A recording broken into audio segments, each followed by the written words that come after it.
Ya, assalamualaikum warahmatullahi wabarakatuh. Selamat berjumpa lagi di pembelajaran informatika. Kita akan membahas pembahasan kedua, yaitu dampak negatif informatika dalam bidang sosial. Ya, nah, ini sangat banyak sekali dampak negatif yang ditimbulkan. Ini kadang-kadang menjadi viral, menjadi isu yang sangat sensitif sekali ya, di pemberitaan media elektronik ya, ataupun di media sosial ya. Nah, apa saja yang menjadi dampak negatif yang paling sering muncul ya, yaitu adalah penyebaran hoax ya. Penyebaran hoax ini sangat banyak sekali beredar dan sangat cepat ya. Sangat bercepat sekali beredar ya. Nah, contohnya ini, salah satu contoh ini ya. Ini menampilkan narasi ya, narasi beritanya. Ini breaking news ya. Nah, berkat bantuan TNI akhirnya hewan purba yang menyerang warga Kabupaten Magetan berhasil dievakuasi ya, dikembalikan ke habitatnya. Kemudian gambarnya juga terlihat ini dari truk ya. Beberapa orang, bahkan ada ini tentara ya, ini sedang mengevakuasi. Kalau sepintas ini tentu saja ini beritanya ini sangat meyakinkan ini ya, tetapi jelas ini beritanya hoax ya, ini tidak benar ini. Dari narasinya juga ini sangat sensasional ya. Kemudian contoh lain ya, ini beredar foto Anies jenguk Rizik karena corona. Nah, ini kan di dunia persaingan politik mungkin itu ya, mungkin ini banyak orang yang tidak suka dengan Anies ya, sehingga dia diskreditkan dengan HRS ya, Habib Rizik Syihab ya. Nah, ini dengan pintarnya orang memunculkan foto ini dan diedarkan ya, sehingga akan menimbulkan persepsi lain ya kepada masyarakat ini ya, seolah-olah di Anies Baswedan ini sangat dekat dan mengunjungi HRS ya. Nah, ini berdasarkan penelusuran tunbakhoax.id, foto Habib Rizik ini dijenguk oleh ini tidak benar ya. Ini foto-foto ini merupakan penggabungan, pengeditan dari beberapa foto yang disatukan ya. Nah, ini fotonya, ini sudah foto Rizik Syihab ini pada tahun 2016 ya. Nah, ini dimunculkan tahun sekarang ketika sedang ramai-ramainya isu mengenai Rizik Syihab ya. Nah, ini contohnya ya, ini contoh hoax ya, contoh hoax.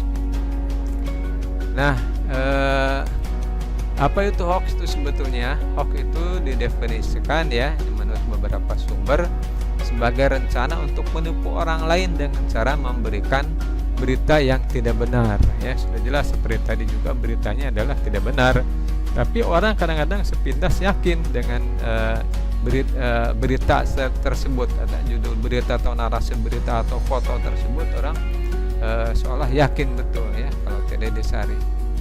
Nah, ini modusnya apa? Ada beberapa modus ya, ada ekonomi ya, mengejar jumlah interaksi, mencari popularitas yang membuatnya itu ya, atau hanya sekedar iseng.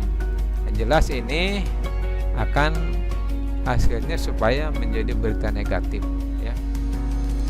Nah, kemudian ciri-ciri hoax supaya kita dapat tahu ini ya, supaya dapat menyaring ya, biasanya menggunakan kalimat yang sensasional dan bombastis ya. Kemudian mengutip pendapat para ahli ya. Kemudian menyatakan informasi dari orang terpercaya ya. Berita tidak ditemukan di media umum, biasanya ini di medsos kebanyakannya, di Facebook, Instagram atau WhatsApp ya. Nah, kemudian menyinggung isu SARA ya, SARA soal sensitif para SARA itu ya. Nah, kemudian meminta agar penerima langsung mengambil tindakan ya, ini jadi provokatif ya. Kemudian menggunakan kalimat dengan logika yang tidak benar. Nah, jika diperlukan dilengkapi dengan foto-foto atau video yang sudah diedit seperti tadi itu ya. Itu contohnya.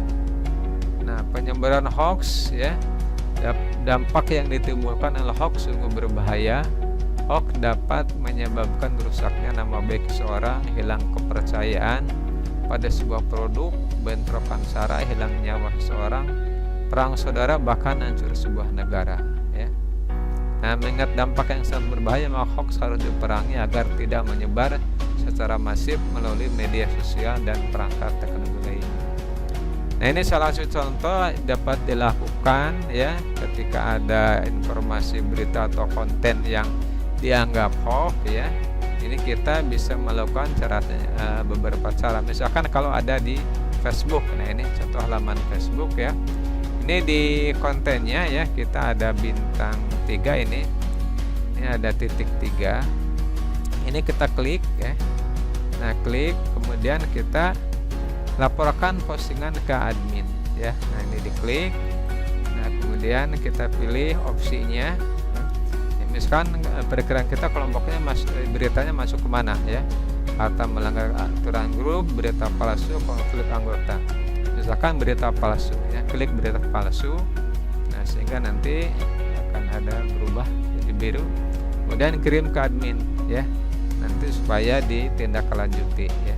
Itu contoh. Ini berat anak-anakku ya untuk hoax ini ya. Ini bisa dijerat dengan Undang-Undang Nomor 11 Tahun 2008 ya, pasal 28 ya. Setiap orang dengan sengaja dan tanpa hak menyebarkan berita bohong dan menyesatkan yang mengakibatkan kerugian konsumen dalam transaksi elektronik ya. Nah, ini jadi hati-hati ya. Ini bisa berbahaya ya.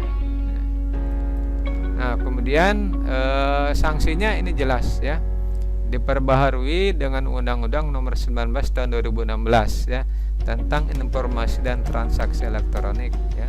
Pasal 45A ini bisa dipidana dengan pidana kurungan 6 bulan ya, dan atau denda sebanyak 1 miliar. Wah, ini jangan main-main ini ya.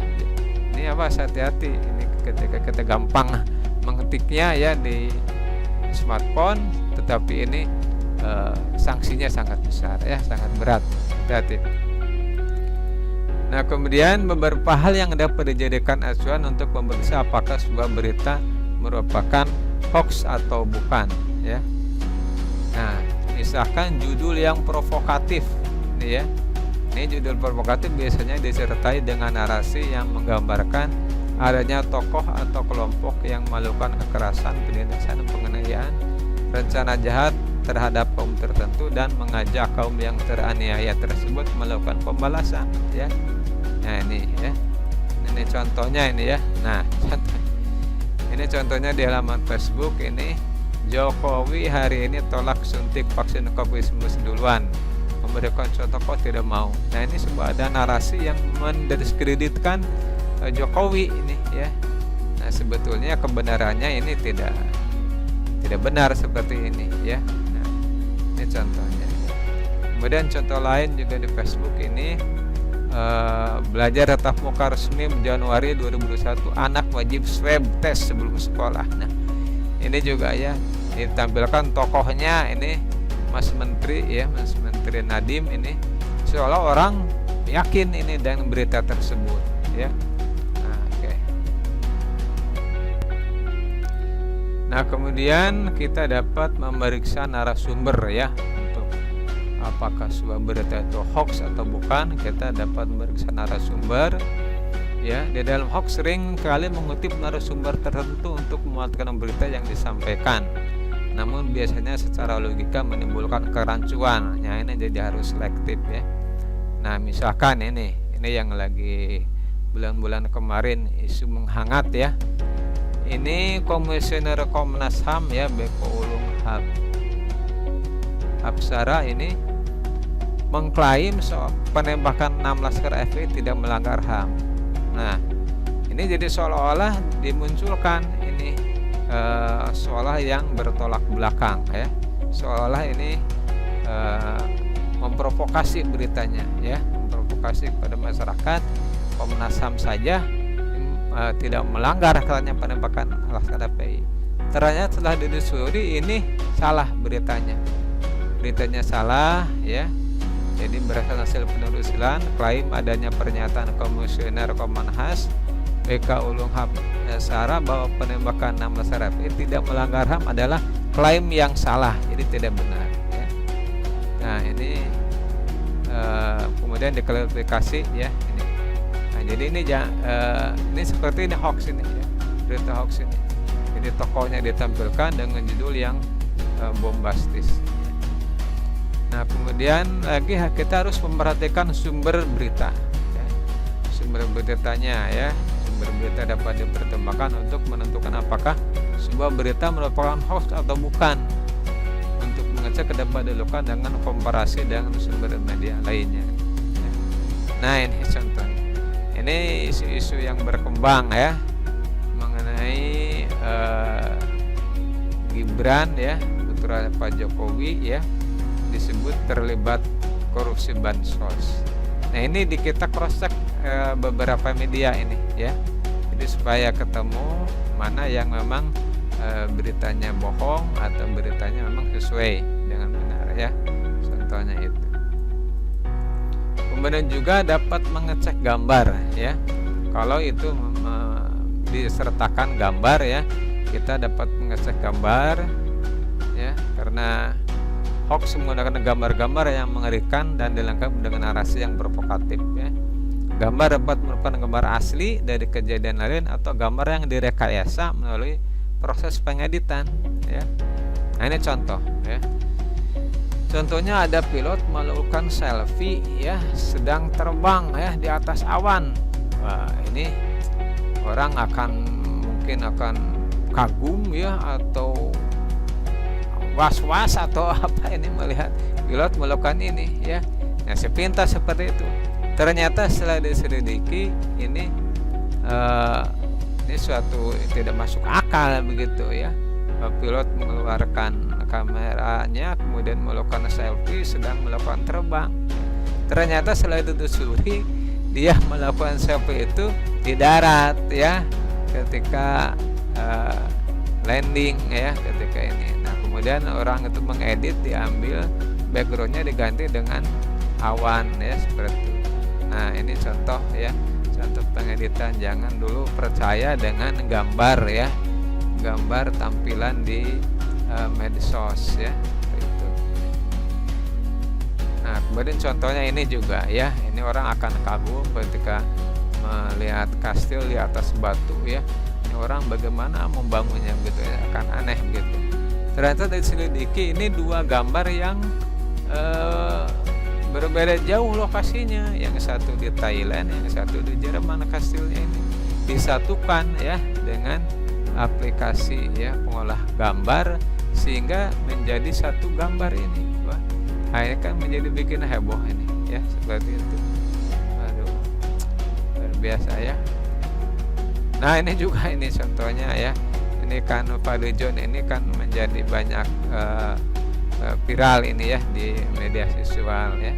Di media sosial memberikan ekspresi wajah ini setelah reshuffle kabinet ya. Nah seolah tidak senang dengan atau ya seperti itu ya. Padahal setelah ditelusuri ya, nah ini beritanya ekspresi wajah setelah reshuffle kabinet, seolah tidak enak reshuffle itu. Padahal ini adalah fotonya itu foto ketika melayat Ireng Maulana ya. Nah, ini ketika meninggal Ireng Maulana, dia datang, ini diambil oleh orang ya fotonya, dia masukkan dengan berita yang lain. Padahal yang sebenarnya Fadlizon ini memberikan selamat ya kepada menteri baru yang disampaikan oleh Jokowi ya, seperti itu. Nah ini jadi jangan serta-merta mempercayai gambar ya, ini hati-hati. Ini untuk menelusuri gambar juga dapat dilakukan melalui image.google.com ya. Jadi dimasukkan linknya di addresnya image.google.com sehingga akan tampil Google gambar. Nah nanti akan tampil kita akan apakah mengambil gambarnya dari link di web ya atau di internet, atau mengambil gambar di upload. Kalau kita ambil gambar, upload gambar, pilih file ya. Nah Misalkan kita memilih ini ada jerapah yang gemuk seperti ini kan hampir tidak masuk atau barulah dia masuk akal ya, jerapah gemuk seperti ini. Nah, kita klik dimasukkan ya, kemudian nanti upload. Nah, akan tampil nanti gambar nih ya. Gambarnya akan tampil. Nah, kita akan cek kepada webnya ya, webnya dicek. Nah, sehingga akan tampil ini hasilnya ya. Hasilnya ini merupakan gambar yang dibuat pada Juli 2010 Photoshop kontes ya, di Photoshop kontes ini. Jadi bukan gambar aslinya, ini bukan sebenarnya ini ya gambarnya itu. Nah, ini perlu hati-hati dalam mempercayai sebuah atau berita yang ada gambarnya itu, yang aneh-aneh gitulah, harus selektif kita itu. Nah, kemudian juga membedakan fakta dan opini ya. Ini contoh fakta. Tadi malam berhasil menang, ini udah fakta ya. Fakta tidak ada benar salahnya, faktanya harus sesuai. Nah, sedangkan ini menurut Evan Bambang Pamungkas melakukan persebaya terbaik, ini adalah opini. Opini belum tentu benar karena tergantung siapa yang menyampaikan ya. Jadi menurut secara subjektif kalau biasanya opini itu ya. Kalau fakta bersara objektif ya.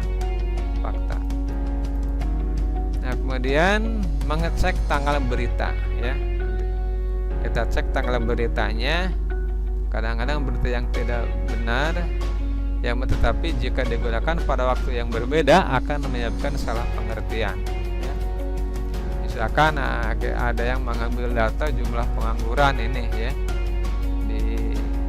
ada yang meningkat pengangguran Agustus 2015 ya. Nah, kemudian ini disampaikan berita gagal menurunkan pengangguran ya, diambil beritanya dari 2015 disampaikan diberitakan Februari 2016, yang baru 2016 sudah menurun penganggurannya. Nah, ini juga merupakan berita hoax ya. Nah, dapat juga dilakukan dengan memeriksa halaman web langsung ya. Jadi dicek cross check di halaman web yang langsung ya. Nah, modus yang sering digunakan oleh pembuat dan penyebar hoax adalah dengan mengcapture halaman berita dari media online terpercaya, mengedit judul beritanya sesuai dengan yang mereka inginkan ya. Jadi agar terhindar dari modus itu, hendaknya selalu membiasakan diri mengecek langsung ke halaman media online-nya ya.